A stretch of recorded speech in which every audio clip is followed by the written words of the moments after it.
podcast is part of the Sports Social Podcast Network. It's Mena and Mina for the flag bearers, and the sport is starting. It's underway at the Milano Cortina 2026 Winter Paralympics. I'm Michael. And I'm John, and Milano Daily from Anything But Footy is starting again too. We talk about the Olympics and Paralympics all the time, not once every 4 years at Anything But Footy like everybody else does. Paralympics GB's curlers and their downhill skiers have also already been in action. We've got all the details. The Paralympic flame is heading to Verona, and in tomorrow's news today, a British Paralympic gold medalist. Hi, I'm Neil Simpson. It's a huge honour to be selected for this competition. Obviously, it's the pinnacle of our sports. And in our news from the Games, we've got boxing and London Marathon stuff for you away from the winters. This is Milano Daily from Anything But Footy. Download, listen, follow. We are here every day for the Winter Paralympic Games. Paralympics GB have confirmed the two athletes who've been selected to be the flag bearers for the opening ceremony, which takes place in Verona on Friday night. Mena Fitzpatrick is Great Britain's most decorated Winter Paralympian with 6 medals. Para-Nordic skier Scott Mina, who's competing at his third Games, is the other person to get the honour. Both were chosen following a vote by their fellow athletes at Paralympics GB. And as we heard in Milano Daily earlier on this week, they won't be at the actual opening ceremony in Verona. They'll take part via a video sequence along with their fellow Paralympics GB teammates, which will be shown as part of the parade. Well, Mena is returning after 2 serious injuries, one last year and then another just before Christmas when she ruptured her ACL, the same injury as Lindsey Vonn got a week before the Olympics, of course.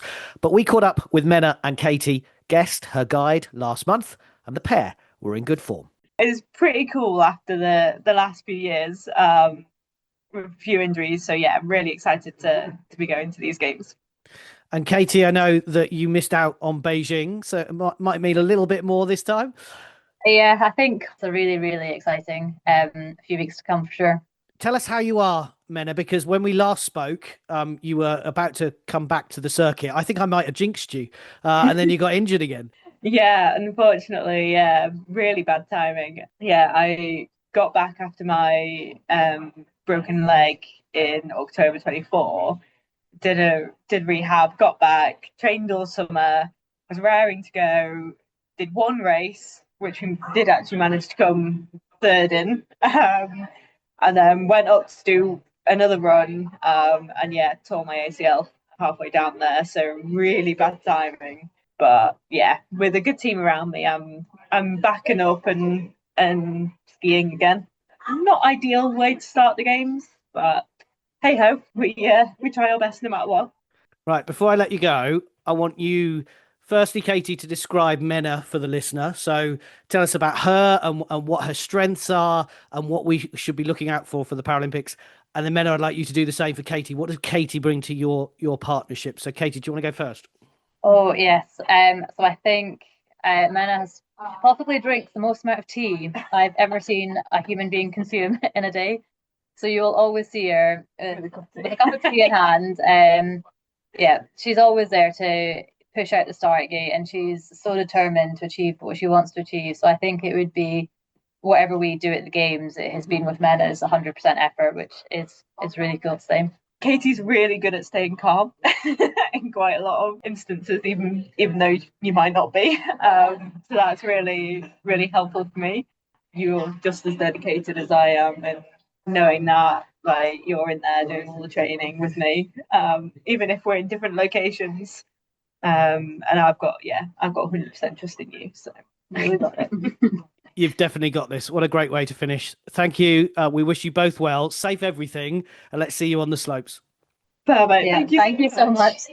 Scott Mina is the other flag bearer competing in his third Paralympic Games. He won Britain's first ever biathlon World Championships medal, his silver medal in 2023, and another World Cup medal last year as well. And we spoke to him as part of our special Snow Stories with GB Snow Sport.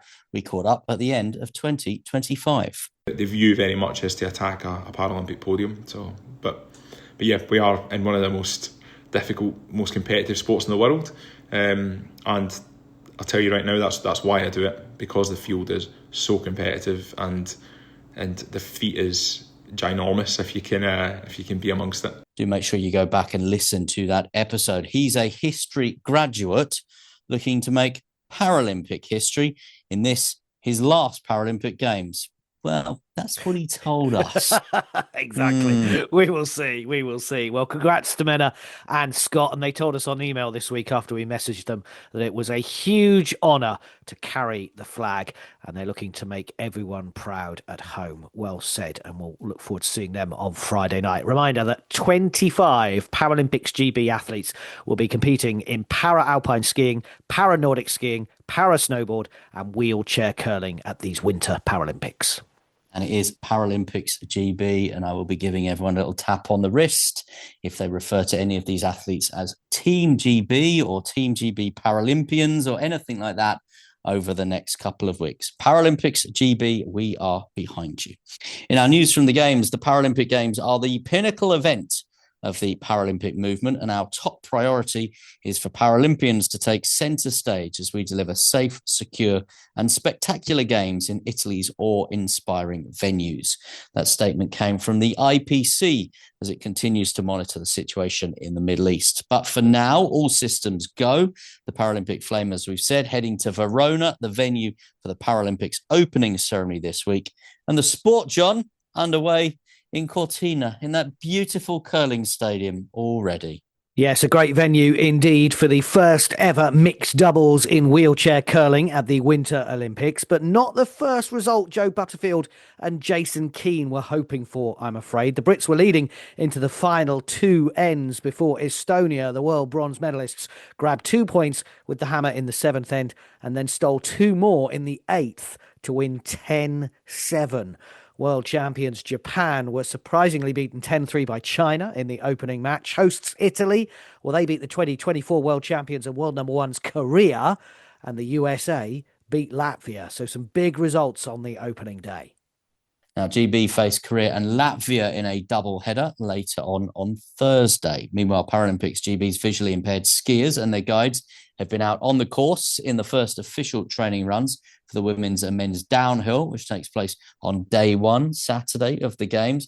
Mena Fitzpatrick and guide Katie Guest finished sixth with a time of 1:43.72. Well, Beijing gold medalist Neil Simpson, we'll hear from him in a moment, and his brother and guide Andrew Simpson were fifth in the men's visually impaired downhill. They did miss a gate during that, though, and Fred Warburton and guide James Hannon are making their Paralympics debut. Fred's wife is Italian, so it's virtually a home games for them. He finished 10th in that first official practice session, and there is more official training later on as the week goes on and on opening ceremony day.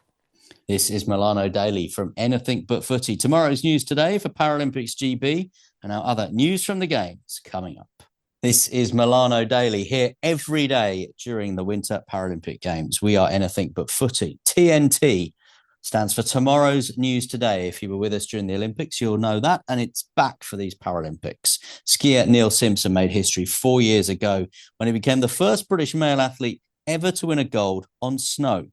The Super G gold medalist and Super combined bronze medalist was racing alongside his brother, his guide Andrew in Beijing, and now the pair are lining up in their second Paralympic Games with the downhill coming up first for them this weekend. Later on in the Games, two-time British slalom champion Rob Poth will guide Neil through the so-called technical events. They won 3 medals together in the 2023 World Championships, and I've been speaking to Neil ahead of this, his second appearance at the Winter Paralympics. It's very exciting for myself. Obviously, it's a huge honour to be selected for this competition. Obviously, it's the pinnacle of our sports. So it's the largest audience available to us, and obviously from my side, it's a huge honour to be able to be selected for these games. Paralympics are obviously the largest event in our calendars. They only come around every 4 years, so it's not something many people get selected for. So it's quite a unique experience. Obviously for ourselves, it's the second time, which is a huge honour to be given to represent your country for the second time in a row. And I'm really excited to represent Paralympics GB, and I'm looking forward to the competition starting. And for you guys, how much of a shop window are the Winter Paralympic Games in terms of getting eyeballs on your sport, people following you? With Beijing, it was a wee bit different. Obviously they weren't getting the same live coverage, or well, the live coverage maybe wasn't getting the same audience as if it had been in the same time zones. So I think with this upcoming games, it'll be a very large opportunity for both ourselves and Paralympics GB and the Paralympic movement as a whole. Especially for in Europe anyway, it'll be a very large opportunity. Having that availability to have live coverage at a reasonable time. I think that would be really beneficial, and I hope that everyone makes the most of it, because it doesn't come around very often, that opportunity. So tell us what your plan is for Italy, because it was 2 medals last time, and I've been reading you might be targeting 5 events this time around. The target for myself and for Andrew and Rob, my two guides, we don't target medals or position targets. We just focus on our performance, and then our performance will decide where we finish relative to everyone else. But as you're saying in the question, yeah, we're aiming to race in all 5 disciplines again. Obviously, it was something we did last time, but since we do training in everything anyway, we may as well target everything. And with the setup we have just now, with Andrew doing Super G and downhill, and Rob doing slalom and GS, it allows for sort of more focused training, and it'll hopefully show the benefits when we come around to competing at the Paralympics. How do you describe that relationship that you have with your two guides? Obviously, one of them you mentioned is your brother, someone that's been there since day dot, and then obviously one that's not your brother. But in terms of actually being out there on the snow and competing, what do you and your guides need to be able to communicate between yourselves? I'd say now that we've both got working relationships, and then I'd say relationships off the snow, I'd kind of sort of split it down the middle. But the with Andrew, obviously that was developed obviously as we grew up, and that then merged into us competing together. Whereas with Rob, obviously it was a bit of a different situation where you're trying to create that sort of relationship on the snow first, I would say. I think that was the one to develop the quickest, and figuring out how we were going to communicate. And obviously, we had the template of how I worked with Andrew on the snow to go from first. There's been maybe little tweaks here and there, but nothing major. And then obviously, as we've gotten to know each other over the last few years, that relationship off the snow and has really developed, and it's now as a group of three, it's quite a tight knit unit. So it's everyone's working together for the same goals. So it's yeah, it's very beneficial, I'd say. What was it like to become a Paralympic Games gold medalist? Um, it was very surreal at the time. I mean, it still is looking back at the photos and the videos. I mean, the emotions when after we had gone into first place, the wait that it was excruciatingly long.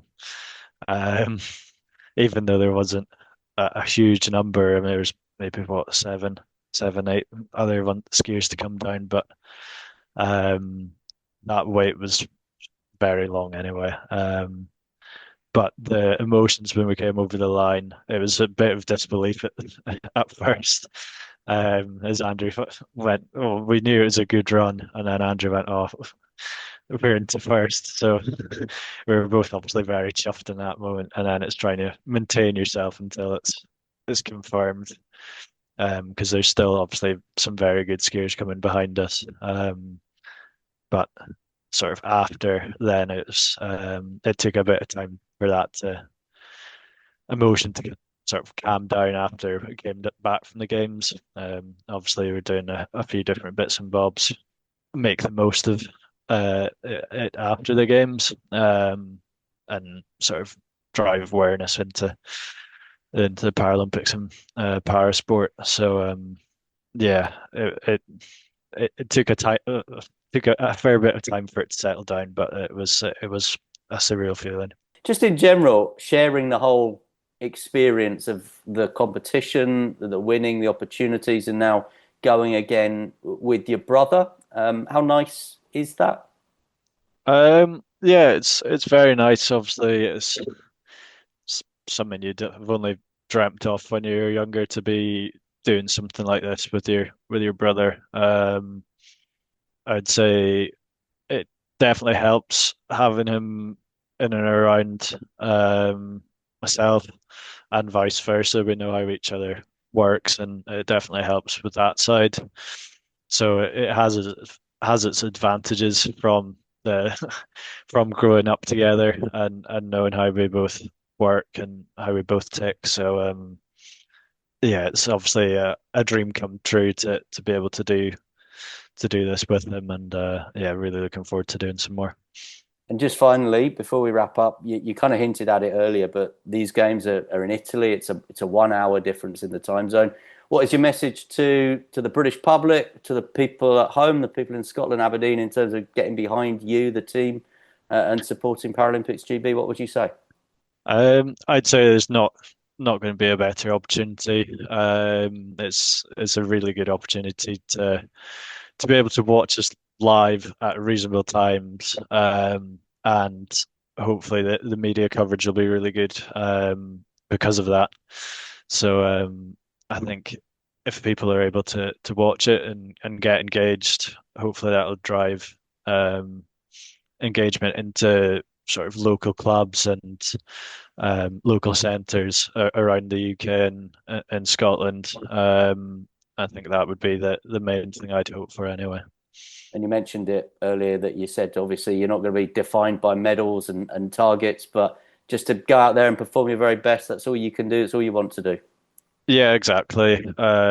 If our performances are at our highest level, then that's all we can ask for. We'll just have to see how everyone else performs on the day, and then that'll determine our result. But as long as we put our best performance, then we'll be happy.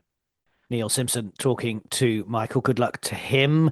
Fingers crossed that he comes back with more medals. But yeah, it's really difficult. Everyone has said how difficult it is to win these medals. We saw that in the Olympics as well. But we'll be keeping everything crossed, and there'll be more TNT tomorrow. Tomorrow's news today, tomorrow, and we'll be aiming to hear from as many of the Paralympics GB team this week. Now, in other news from the Games, we mentioned the Paralympic flame, lit in Stoke Mandeville, of course, last month, is now making its way to Verona. 501 torchbearers will be involved in the Paralympic torch relay. It was in Venice yesterday and Padova later, before reaching Verona tomorrow, March 6th, opening ceremony day for the Paralympics. I do, though, wonder, Michael, whether the Paralympics should create another thing rather than a flame. I can understand the Olympic flame because it's in ancient Greece and it gets passed through and you see the torchbearers. And I just wonder whether the Paralympics, because of the shortened time that we have between the games,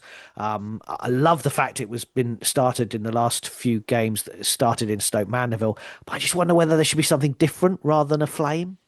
Yeah, I know what you're saying, but I think people expect a flame at an opening ceremony. The flame is such a big thing; it's such a big deal. They have a cauldron as well, don't they? Yeah, at the opening ceremony of the Olympics, and I know this because when we cover the Commonwealth Games, people talk about the Commonwealth Games torch and lighting the Commonwealth Games flag, and of course, it's not. It's a baton, which will be the King's baton this year for Glasgow, and then they open it, which you might remember Denise Lewis, I think, had a little bit of trouble doing that at the last Commonwealth Games in Birmingham, and Chris Hoy did when it was in Glasgow in 2014. And they read a message from the monarch, so the Queen in 2014, the King, of course, this time around. But still, people get confused by it, and they talk to me about the Commonwealth Games flame. So I think if you do try and reinvent it and come up with something, and I know why you say that, I just wonder whether, a little bit like I was kind of saying earlier, that people don't kind of understand the difference between Team GB and Paralympics GB. It might just be another one of those things that's just confusing for the average and the general punter. That's fair. I think you're right. I don't think the baton particularly works from a Commonwealth Games point of view. No, we're not going to see that massively travelling around the Commonwealth this time in the build up to Glasgow, are we? So it's just I believe they want the Paralympics to run parallel to the Olympics, but they don't want it to be the same thing. But then if you're copying everything, but it's expectation as well. And if people understand it, that's a massive benefit, isn't it? Yeah. Now, we can't keep saying this enough. It's the 50th anniversary of the Winter Paralympics. 600 athletes, 50 nations, 79 medal events, 6 sports, 39 athletes and 4 guides representing 23 national Paralympic committees have benefited from International Paralympic Committee sport development programs. So that means this time around, El Salvador, Haiti, Montenegro, and North Macedonia all making their winter debuts. And it means the Milano Cortina is on course to attract a record number of competing athletes and national Paralympic committees. In other news from the Games, away from the Winters, as we talk the Olympics and Paralympics all the time, we're looking ahead to LA 2028 and Paris 2024 boxer Chantel Reed and new super heavyweight European under-23 champion Damar Thomas both claim gold for the Great British Boxing Squad in this year's Stranja tournament in Sofia in Bulgaria. Light middleweight Chantel beat Brazil's Vivian Pereira in the final, and Thomas from London was named runner-up as the best male boxer at the whole tournament as he was crowned super heavyweight champion. Laura Mackie won silver at bantamweight, and Will Hewitt, Sasha Hickey and Patrice Mugasli all came away with bronzes as well. You need to make a note of some of those names because that will be the boxing cohort that we will eventually hope to qualify for LA 2028. Those will be the names that we'll be following in the ring in Los Angeles. I can't believe I'm saying this. Steady, wait. The big news. The big news. This is the one you've been waiting for. Daddy Pig from Peppa Pig is taking on the TCS London Marathon this April. Now, as a father of 2 that sat through more episodes of Peppa Pig than I care to remember, Ditto. I don't think Daddy Pig is a great role model. No. I think they portray him as being a bit of a buffoon. Agree. And I think the writers of Peppa Pig should be ashamed and make Daddy Pig a better character. But I agree. That said, this is not buffoon-like behaviour. Daddy Pig is running the marathon, which is an incredibly amazing thing to do, and he will be doing it to raise money and awareness, the serious thing, for the National Deaf Children's Society, after his son George Pig in the cartoon, was confirmed as moderately deaf. Now, Daddy Pig is hoping to raise £54,000. 54,000 is the same number of children who are affected by hearing loss in the UK. So I'm very pleased that something positive is happening with the much maligned Daddy Pig from Peppa Pig. And, well, I look forward to maybe grabbing an interview with Daddy Pig at the start or finish line on Marathon Day. I think that will be really something to look forward to, as you say. It's going to be not only running the marathon, but it's going to be part of the cartoon series as well, so you'll be able to watch it as well. And Peppa Pig aficionados will remember the episode where Daddy Pig ran a fun run fueled by ice lollies, which has been the conversation I've been having with my children at home. Do you remember that? Yes, I remember it. We watched it 4 million times when you were growing up. Anyway, the sport is underway at the Winter Paralympic Games. We will have the very latest for you every day on Milano Daily. Check out our socials, keep you up to date there with results. We do think results are important in the world of sport. We know other sporting organisations have recently said they don't think results are important, but we do. And you can get in touch with us via our New Look website, anythingbutfooty.com. Listen to our playlist on Spotify. Great Olympic music on there. And make sure you keep listening. This is Milano Daily from Anything But Footy.